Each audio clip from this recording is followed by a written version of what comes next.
To ga wuta Umar M Sharif tare da Ade Gwanja da kuma Nura M Inuwa tare da Abdul Dewan da kuma sauran wasu mawaƙinsu.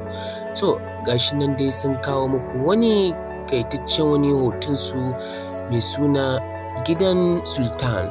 Kamar da cewa masoya suna ta mamaki akan yadda sun gan Ade Gwanja tare da Nura M Inuwa da Abdul Dewan da M Sharif, sun da yake ba su taɓa gan Nura M Inuwa a cikin fim ba, wani kuma shiri ba, da kuma Ade Gwanja ya sha yin fina-finansa da dama, amma Abdul Dewan dai ba taɓa gan shi a cikin wani shiri ba, ya fito jarumi a cikin wani shiri ba, amma an san shi da harkan wakansa.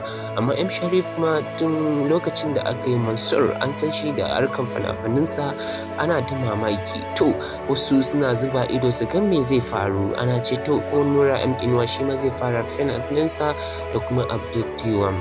Abinda mutane suke ta yawan maganganu kenan a gari, amma to ga wannan a ta zuba ido ku gan abin da zai faru. Ni ma ina ta shan mamaki.